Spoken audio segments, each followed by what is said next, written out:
Bismillahirrahmanirrahim. Assalamualaikum warahmatullahi wabarakatuh. Waalaikumsalam warahmatullahi wabarakatuh. Bismillahirrahmanirrahim. Alhamdulillahirabbil alamin. Assalatu wassalamu ala sayyidina wa maulana Muhammadin sallallahu alaihi wasallam wa ala alihi ashabihi ajma'in. Rabbi shrah li sadri wa yassir li amri wa hlul 'uqdatam min lisani yafqahu qawli. Alhamdulillah pada kesempatan kali ini kita dapat kembali melakukan praktek qiraah yang pada kesempatan kali ini adalah praktek materi tentang saktah, imalah, dan seterusnya. Marilah kita langsung mulai saja dari saya, kemudian Pak Mahfud, kemudian Gus Meda. Yang pertama, materi tentang saktah. Saktah itu berasal dari bahasa Arab sakata, yang artinya berhenti sejenak. Dalam Al-Quran, bacaan saktah itu berarti berhenti tanpa bernafas, tapi dengan niat melanjutkan. Di dalam Al-Quran, menurut para ulama ahli qiraat, ada 4 bacaan saktah. Yang pertama, surat Al-Kahfi, kemudian surat Yasin, surat Al-Qiyamah, dan surat Al-Mutaffifin. A'udzubillahi minasyaitonirrajim. Alhamdulillahilladzi anzala ala abdihil kitab wa lam yaj'al lahu 'iwaja qayyiman liyunzira ba'san syadidan ila akhirih. Kemudian pada surat Yasin, qalu ya wailana man ba'atsana min maraqatina hadza ma wa'ada ar-rahman wa sadaqal mursalun. Kemudian pada surat Al-Qiyamah, wa qila marraq. Pada surat Al-Qiyamah, kalla idza balaghatit taraqi wa qila marraq. Kemudian pada surat Al-Mutaffifin, kalla bal rana ala qulubihim ma kanu yaksibun.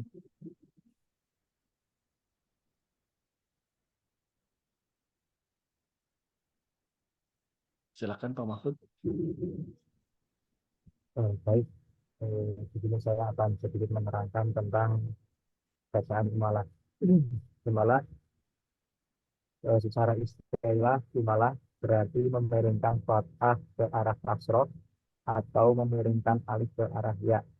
Bacaan ini banyak ditemui pada bacaan Imam Hamzah al-Kisai, yaitu di antara pada kata yang berakhiran alif lainah seperti Abuha, Pola saja Huda. Namun pada riwayat Imam Hafiz hanya terdapat dalam surat Hud ayat 41 kata majroha. Itu hanya itu ikronya nanti dibaca imalah.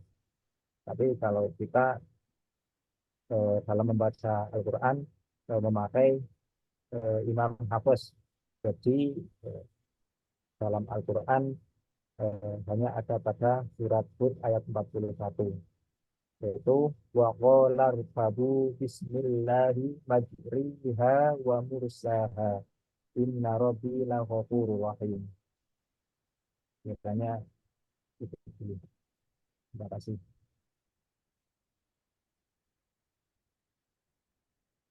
Silakan Bu Maika.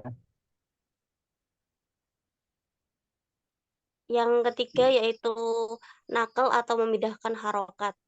Secara bahasa, nakal berasal dari kata nakulu yang kulu ya nakola, berarti memindahkan atau menggeser.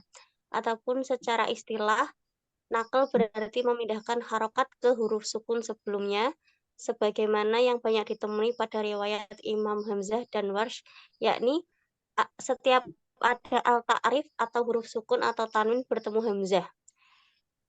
Dalam riwayat Hafsah, bacaan nakal hanya ada di satu tempat, yaitu pada kata bi'salismu dalam Quran surat Al-Hujurat ayat 11, yaitu ya ayyuhalladzina amanu la yashur qaumun min qaumin asa ayakunu khairan minhum wala nisa'um min nisa'in asa ayakun ayyakunna khairum minhun wala talamizu anfusakum wala tanabazu bil alqab bi'salismul fusuqu ba'dal iman wa may wa man lam wa man lam yatub faulaika humuz zalimun. Sampun, Pak. Untuk selanjutnya yaitu tentang ibdal atau badal. Yang dimaksud badal atau ibdal itu mengganti huruf hijaiyah satu huruf dengan huruf yang lain. Dalam hal ini ada dua hal. Yang pertama, ibdalu hamzah kotok, mengganti hamzah kotok diganti dengan ya apabila diwakafkan. Apabila tidak diwakafkan, apabila diwasal, maka tidak diganti. Seperti pada surat Al-Ahqaf ayat 4. Am lahum syirkun fis samawati tuni bikitabin. Kalau diwakaf berarti itu nih hamzahnya, itu hamzah kotor diganti dengan iya.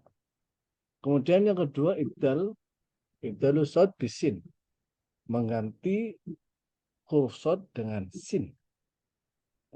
Di sini bukan berarti diganti hurufnya, tetapi diganti dalam pelafalnya saja. Seperti pada surat Al-Baqarah ayat 245 yang berbunyi basdoh, dibaca basdoh. Jadi diganti huruf sin. Demikian, silakan Pak Mahfud. Kemudian saya akan menyampaikan tentang bab ismam. Ismam yaitu isyarah dhamma di tengah-tengah gunung. Ismam di dalam Al-Quran hanya terdapat satu kasus, yaitu di surat Yusuf ayat 11.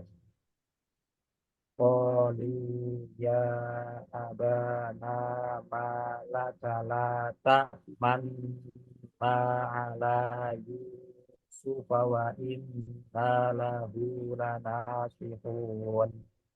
Ketika membaca lafaz tersebut, gerakan lidah seperti halnya mengucap kata lata manuna, tetapi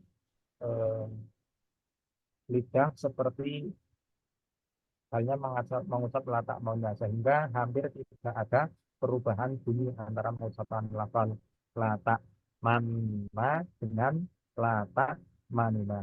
Dengan kata lain, asal dari lafaz latak manma adalah latak manma. Kalau di sepengetahuan saya di sini ada bacaan ismam dan ikhtilas. Kalau ikhtilas itu membaca harokat dengan samar dan cepat sehingga suara tinggal 2/3 harokat. Itu seperti kata lata manuna, itu disebut bacaan ikhtilas. Kalau yang ismam itu lata manna ala Yusufa. Baik, silakan dilanjutkan. Terima kasih, Pak. Yang selanjutnya adalah bacaan tashil. Arti tashil sendiri secara bahasa yaitu memberi kemudahan atau keringanan.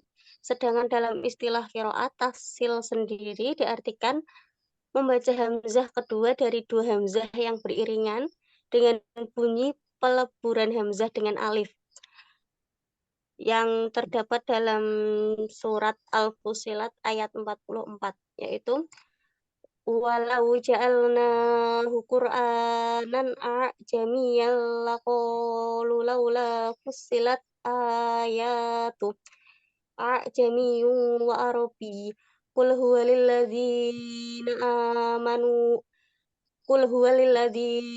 amanu hudaw wa shifaa walladzina la yu'minuna fi adanihim waqru wa huwa alaihim ama ulaika yunadawna min makanin ba'id.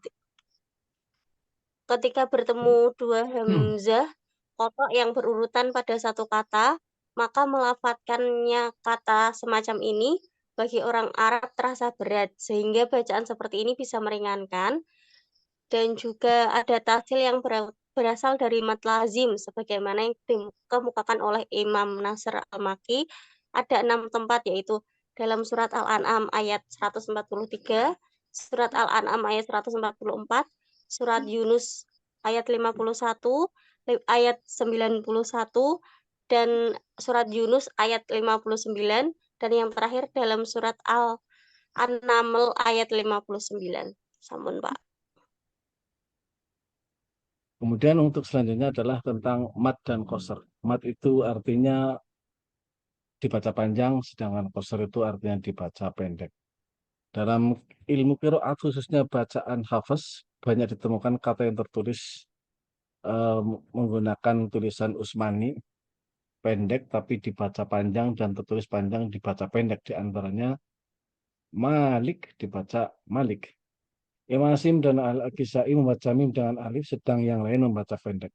Mereka yang membaca dengan alif beralasan sesuai dengan ayat Al-Quran. Seperti Allahumma malikal mulki. Juga karena malik berarti zat yang memiliki. Seperti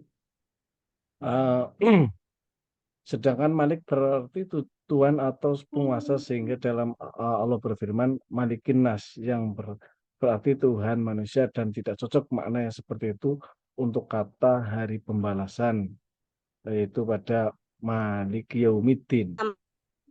Kemudian pada domir anak itu yang seharusnya dibaca panjang naknya karena ada alifnya, ada juga yang membaca pendek. Seperti juga ada lafal yang mirip dengan ana, yaitu lakinna, seperti pada surat Al-Kahfi itu lakinna yang ada alifnya tapi dibaca qasr. Lakinna huwallahu rabbi wala usyriku bi rabbi ahada. Kemudian Imam Nafi, Abu Bakar Hisham Al-Kisai membaca kata dengan atas apa kata di atas dengan tanwin, yaitu kata ar-rasula, adzununa, qawariro. Sementara yang ini termasuk Imam Asim riwayat Hafs membacanya dengan tanpa tanwin. Semua ulama melakukannya dengan alif kecuali Hamzah dan Kumpul, keduanya melakukan tanpa alif. Alasan mereka yang melakukan dan alif adalah karena mengikuti tulisan atau khot mushaf yang mencantumkan alif, dan ketika wasal alifnya tidak terbaca karena sihot muntahal jumu. Sihot muntahal jumu itu seperti qawariro, itu merupakan sihot muntahal jumu. Adzununa, ar-rasula, meskipun bukan termasuk jamak, akan tetapi ia disamakan dengan syair yang akhir baitnya terdapat fathah yang dipanjangkan dengan alif. Dalam tulisan Utsmani ada beberapa huruf yang tertulis tapi tidak terbaca, seperti al-mala'u, ulu, ulaika. Ada pula yang tidak tertulis tapi terbaca, seperti hada, hadhihi, dzalik. Inilah yang merupakan keunikan dari tulisan Al-Quran yang penuh rahasia dan mukjizat. Sekian, Pak Hafid, silakan.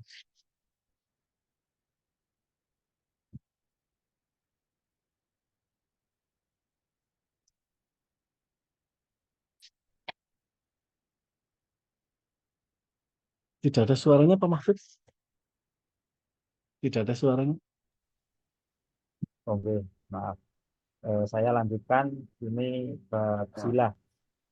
Kaidah umum yang berkaitan dengan hak domir berbunyi bahwa apabila ada hak domir yang tidak didahului huruf mati, maka harus dipanjangkan seperti lahu, bihi, dan juga untuk menguatkan huruf hak perlu ditambah huruf mat setelahnya. Karena tidak ada alasan yang mengharuskan membuang huruf setelah hak dan huruf sebelumnya berharokat. Inilah ijma para ulama qiraah. Baliknya, apabila hak didahului huruf yang disukun, maka dibaca pendek seperti minhu atau lafaz ilaihi. Nah, itu sebelum hak ada harokat mati. Jadi hanya harus dibaca pendek minhu. Para ulama qiraah kecuali Ibnu Katsir kurang senang menggabungkan dua huruf sukun yang dipisah oleh huruf lemah yaitu hak, sehingga mereka membuang huruf mat setelah hak dan inilah madhab Imam Sibawai. Kendati pun demikian, dalam riwayat Hafs ditemukan hak dhamir yang dipanjang, yang dibaca panjang walau didahului huruf mati.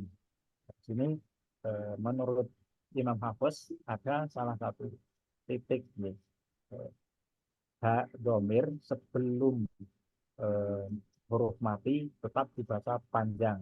Dalam surat Al-Furqan ayat 69, wa yakhlut fihi muhanan. Itu hanya tetap dibaca panjang. Dalam hal ini Imam Hafiz sama bacaannya dengan Ibnu Katsir, yaitu membaca silah hak menyambung hak. Alasannya diketahui bahwa hak adalah huruf lemah sebagaimana juga hamzah. Sehingga ketika hak dikasrohkan, maka sebagai ganti dari wawu sukun adalah ya untuk menguatkan hak. Dalam perkataan Arab sendiri jarang dijumpai wawu sukun yang didahului kasroh sehingga menjadi fihi atau alaihi, dan ada pula hak yang dipendekkan. Dengan demikian hak tanpa silah yaitu yardahu lakum terdapat di surat Al-Zumar ayat 7. Bacaan seperti juga dijumpai pada bacaan Imam Hamzah, Nafi, Yakub. Alasan dipanjangkannya kata fihi yaitu mengembalikan pada asalnya, yang mana hak berasal dari kata huwa. Ketika digabung dengan fi menjadi fihu. Akan tetapi karena hak didahului ya sukun yang identik dengan kasroh, maka harokat hak harus disesuaikan dengan harokat sebelumnya dan mengganti huruf mat wawu menjadi ya untuk menyesuaikannya dengan kasroh sehingga menjadi fihi muhanan, dan huruf mat diganti dengan harokat kasroh berdiri.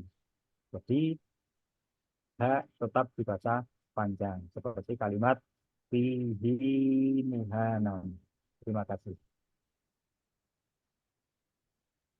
Ya, selanjutnya yaitu memfathah atau mendomahkan dot. Dalam Al-Quran ada lafaz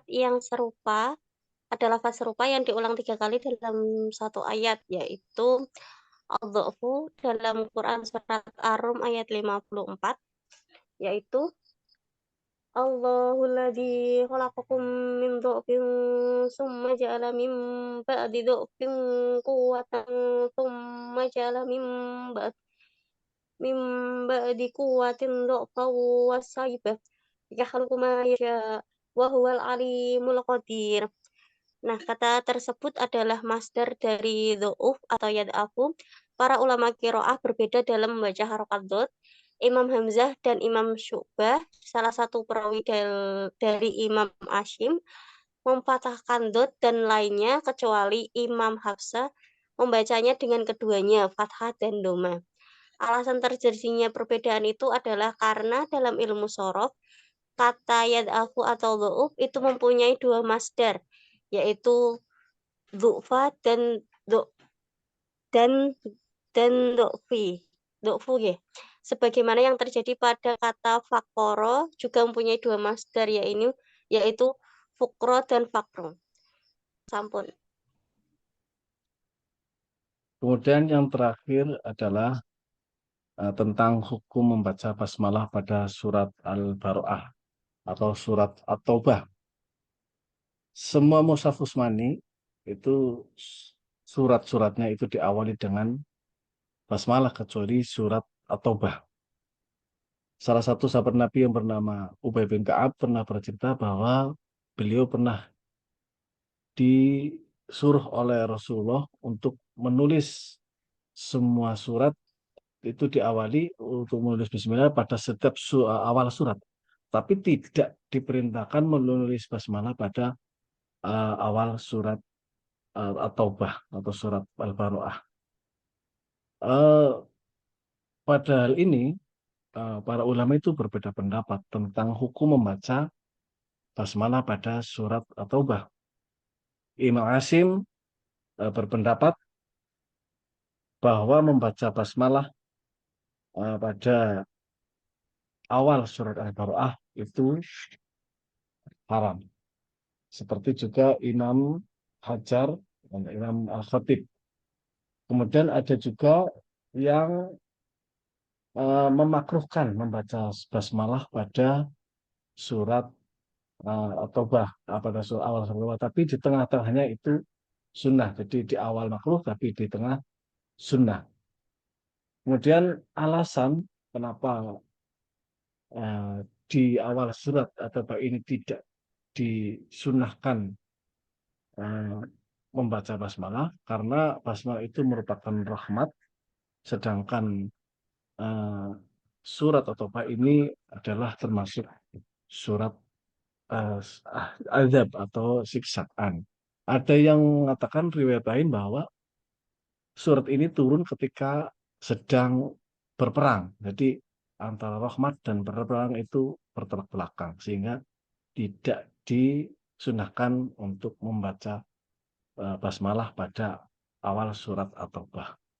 Demikian, alhamdulillah dari awal materi saktah, dan tapi yang terakhir adalah tentang membaca surat basmalah sudah selesai. Semoga kita dapat memahami dan mengamalkannya dan bermanfaat. Allahumma amin ya Allah ya Rabbal alamin.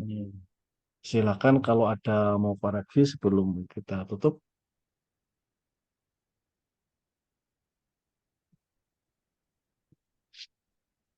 Ibu Sumeda, adakah?